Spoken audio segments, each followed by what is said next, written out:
안녕하세요. 벼른물을 쓰고 그린 이진희입니다. 반갑습니다. 홀가분하면서도 좀 책임감이 느껴지는데요. 살면서 이끌렸던 내용들을 한 곳에 모아놨다는 점에서 홀가분하기도 하고, 또 책의 내용들에 대해서 앞으로 지키면서 살아가야겠다는 책임감도 동시에 듭니다.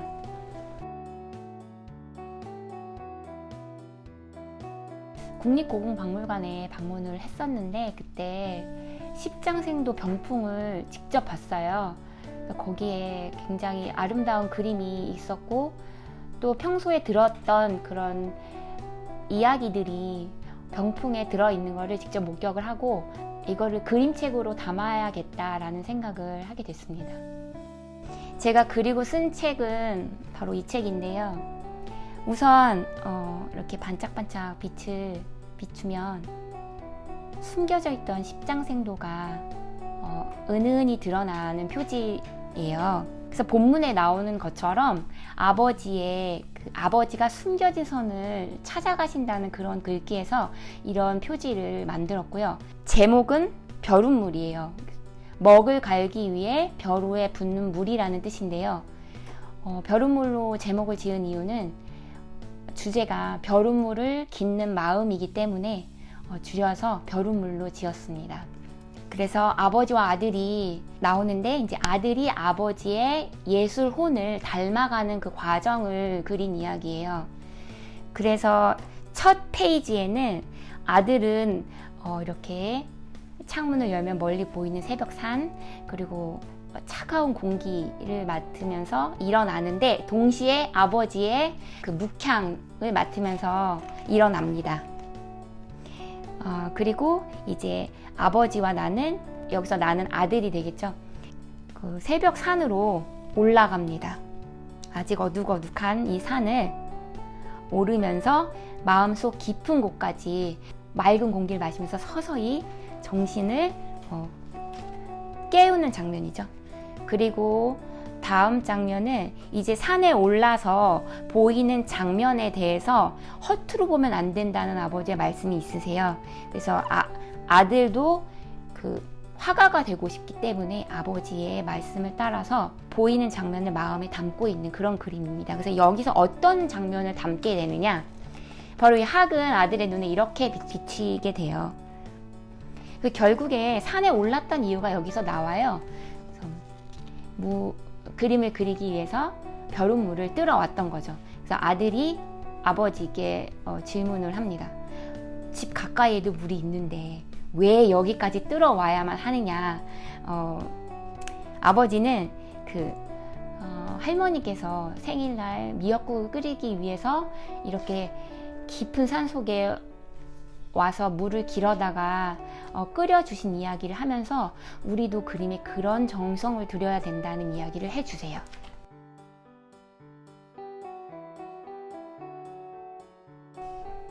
그런 사이에 아들이 이제 깨달음을 얻어가는 사이에 점점 동은 터오고, 그리고 멀리서 해가 떠오릅니다. 그래서 이 해는 이전에는 보이지 않았던 그런 깨달음을 의미하기도 하고, 또 해가 하늘 저편에서 조각처럼 나타났다가 다시 하늘 전체를 물들이잖아요. 그래서 이 아들도 어떤 세상의 일부가 아니라 자기 안의 세상을 담아내는 그런 사람이 되어야겠다는 생각을 하는 그런 의미로 이런 장면을 담았습니다. 그리고 여기는 지금 소나무와 바위가 다른 듯 닮았다라는 내용이 나와요. 그래서 윤선도의 오우가를 제가 읽었을 때, 오우가에 나오는 그 요소들끼리도 분명히 공통점이 있을 것이다 라는 생각을 한 적이 있는데, 거기서 좀 착안을 해서 심지 곱고 또 푸르름 변치 않는 그런 모습들을 이제 자연물에서 배웠으면 좋겠다라는 의미를 담아서 이 장면을 넣었습니다. 그래서 여태까지 나온 그런 것들이 다 십장생도의 요소들을 만나고 있는 거예요. 아버지가 완성하신 십장생도로 이제 이야기가 마무리가 돼요. 붓이 날아서 학을 날리고 어렴풋이 흘러서 물을 흘린다는 그런 내용, 그리고 어쩌면 영원을 향한 조상들의 소망이 아버지의 손끝에서 나오고 있다. 그리고 그 아버지의 그 생각은 아들을 통해 계속 이어질 것이다 라는 여운을 주면서 이야기가 마무리가 됩니다. 그래서 마지막에 나온 이 십장생도는요, 국립고궁박물관에 있는 열폭 병풍에 있는 그림인데요, 그거를 제가 재구성을 하고 채색을 다시 했어요. 그 원본에서는 물이 중심이 되지 않고 양쪽으로 흐르는데, 이 이야기는 벼룩물이 주제이다 보니까 물을 가운데로 배치를 하고 현대에 맞게 좀 아름다운 색감으로 좀 다시 채색을 하였습니다. 십장생도는 건강과 장수를 기원하는 그림인데요. 그 그림에서 장수를 통해서 나타내고자 하는 의미가 그 영원을 향한 게 아닐까 생각을 했어요. 장수를 넘어서 영원한 가치를 가진 이야기들이 그림 속에 담겨 있을 수 있겠다. 그리고 그 이야기들은 제가 생각해왔던 그런 소중한 삶의 가치들이 아닐까, 그렇게 이야기를 결합해보자 라는 생각으로 구상하게 되었습니다.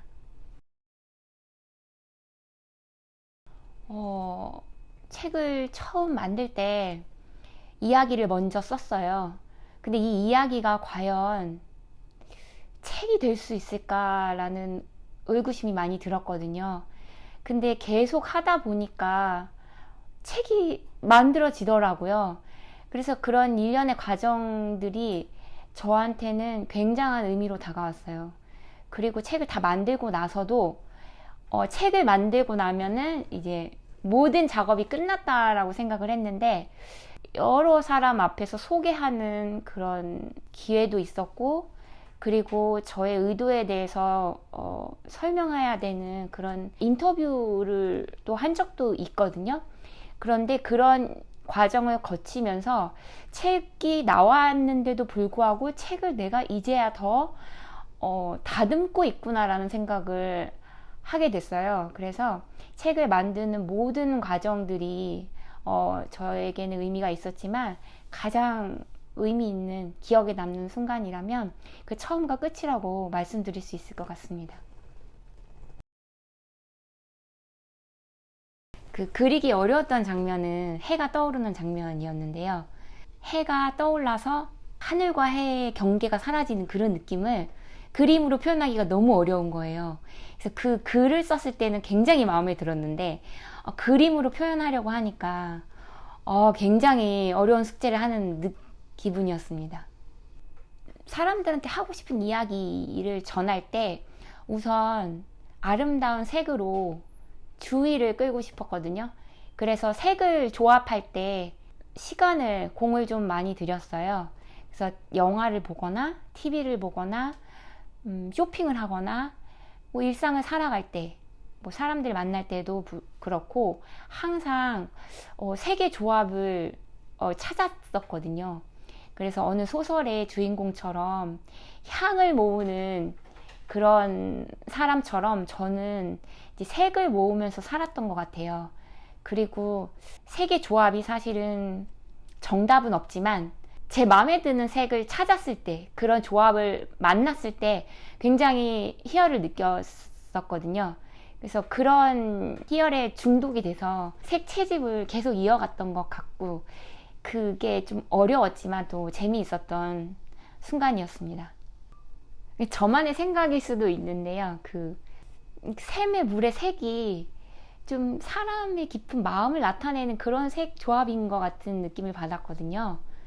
그래서 그때 또 좋았고, 그리고 또 색 조합하면은 또 생각나는 거는 십장생도 마지막 장면에서 원래 하늘이 그 원본에는 그렇게 화려한 색이 아니에요. 그런데 여러 가지 색이 다 들어가 있는 그 상황에서 또 화려한 하늘을 나타내는 게 굉장히 힘들었거든요. 시선이 너무 분산이 될 가능성도 있고. 그런데 이제 그 하늘 색이 해에 물들어 있으면서 다른 그림들과 잘 조화를 이룬다고 생각이 된 색을 찾았을 때 좀 기분이 좋더라고요. 아, 이거는 제가 이렇다라는 얘기는 아니고요. 제가 되고 싶은 모습은 있어요. 그 사슴인데요. 거기서 굉장히 상반된 매력을 나타내잖아요.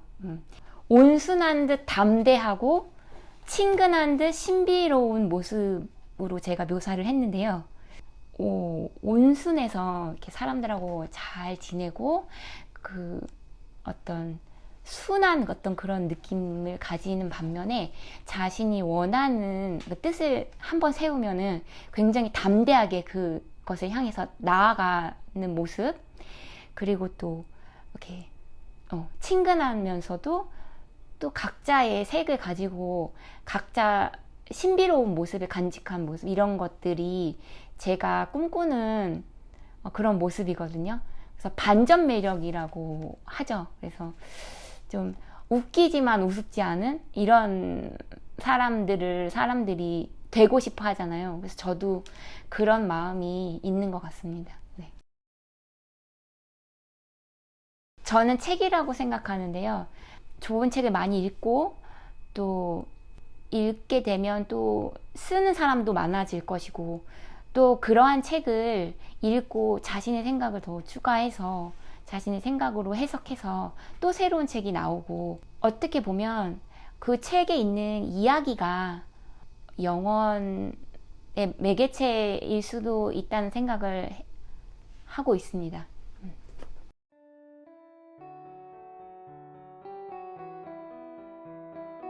이 책을 내면서 그런 경험을 했던 것 같아요.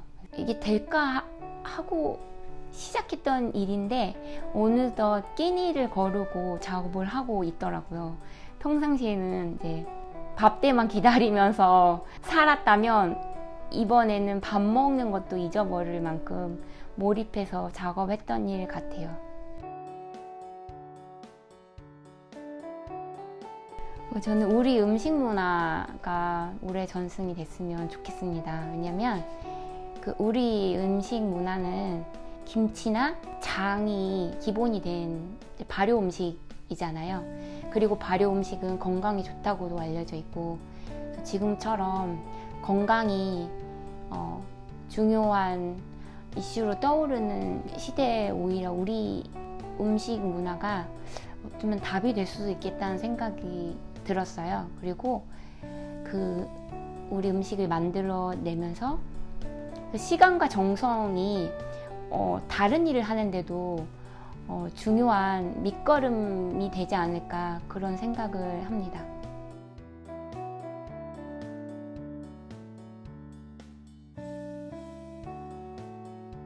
그 십장수행 요소들이 전부 삶의 태도를 상징하고 있기는 해요.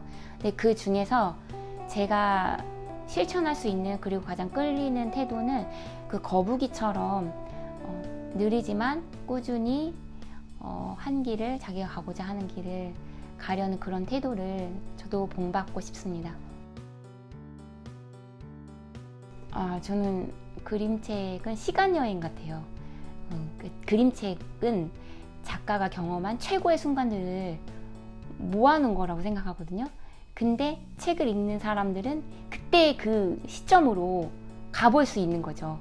그래서 독자들은 작가와 함께 그때 그 시간과 장소로 시간 여행을 하는 거고, 그래서 저는 제가 지금 아직은 기억나지 않은, 그리고 앞으로 만날 최고의 순간들을 독자분들하고 함께 나누고 감독을 또 전하고 싶은 그런 바람이 있습니다. 저는 성장을 다룬 감동적인 그림책을 좋아하는데요. 예술을 더 사랑하게 되면서 더 행복해지는 행복한 청소부라는 책 굉장히 좋아하고요. 거기 보면은 굉장히 좋은 내용들이 많이 있어요. 뭐 음악과 시에 대해서 이 청소부가 해석한 내용이랄지, 그런 좋은 내용이 많이 있고, 그리고 한 사람의 그 위대한 영향력, 다른 사람에게 감동을 주는 위대한 영향력을 그린 리디아의 정원이라는 책을 애정합니다. 네, 책 속에서 벼루물을 뜨기 위해서 먼 곳으로 가잖아요. 근데 사실은 벼루물을 한마디로 정의하면 벼루물은 파랑새라고 생각을 해요. 멀리에 있을 것 같지만 결국은 내 안에 있는 것이라는 정리를 하고 싶습니다. 이야기를 쓸 때 기승전결이 있잖아요. 막 절정을 향해 달려가기도 하고 그런 이야기를 들으면서 사람들이 굉장히 흥분하거나 감동을 받거나, 그런데 저는 이 한 장면을 그리면서 그게 다 있는 거예요. 처음에 어떻게 그려야 될지 모를 때, 스케치를 할 때 그러면 서론이죠. 이제 어떻게 이야기가 흘러갈 것인가, 그리고 색감이 들어가고 어디가 포인트가 되어야 하고, 그런 것들이 뭔가 좀 한 편의 드라마를 찍는 것 같은 그런 느낌을 받았거든요. 그래서 이게 막 살아 움직인다, 이런 이야기와는 조금 결은 다르겠지만 제 안에서 막 폭죽도 터지고 막 달려가기도 하고 막 흥분도 하고 감동도 해가면서 그 한 장면을 그렸던 것 같아요. 그래서 그림은 정말 말이 없지만 제가 그 그림을 그리는 동안에 저는 진짜 속으로 엄청난 에너지를 사용했던 것 같아요. 열심히 살아가는 우리 모두가 매일 벼룩물을 깃고 있다고 생각을 합니다. 그래서 벼룩물을 깃는 여러분들 항상 응원하겠습니다. 이제 집으로 돌아와서 떠온 물을 상에 올리고 기도를 드린 후에 이제 먹을 갈게 됩니다. 천천히 내 마음을 이제 가라앉히면서 차분하게 먹을 가는 장면입니다.